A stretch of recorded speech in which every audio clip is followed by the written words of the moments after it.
पानू आकिल के कचे में महरन की बिन धुरन में झेड़ो थी पियो। एक 5 वरहनि जो ॿारड़ो गोलियूं लॻण सबब सख्त ज़ख़्मी थी पियो आहे। ठिकठाण वारी सूरत हाल जारी आहे। इन हवाले से वधीक तफ़सील ॾेई रहियो आहे पानू आकिल मां CN न्यूज़ जो रिपोर्टर अयाज़ झंडीर। जी अयाज़, छा तफ़सील आहिनि?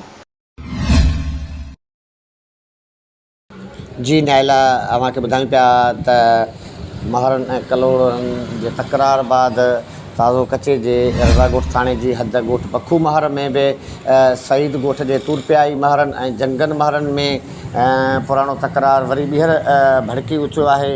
जो ॻोठ पखू महर ते तुरपियाई सईद ॻोठ जे महरनि फायरिंग करे हिकु 5 साला बालक पुट शब्बीर महर के गोली हणी सख़्त ज़ख़्मी करे छॾियो आहे, जंहिंखे हेरा अस्पताल सखर में दाख़िल कियो वियो आहे।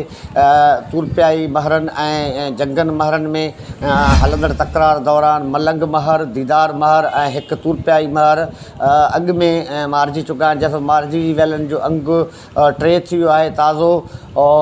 शब्बीर महर जे पुट खे गोली लॻण ऐं शहज़ादे महर जे क़त्ल जे वाक़े बाद सरदार अली गौहर ख़ान महर वटि रिथल अॼु धुरनि जो फ़ैसिलो बि उन सबबु थी न सघियो आहे ऐं कचे में अहिड़े ताज़े वाक़े बाद छिकताण पैदा थियल आहे। ॿिन्ही धुरनि में होॾां करीब ॾिनो जंगे महर जी दावा मूजिबि त उन हमले में तुरपियाई महरनि सां जतोई बि गॾु हुया। जी महिरबानी अयाज़ तफ़सीलन खां आगाह करण जे लाइ।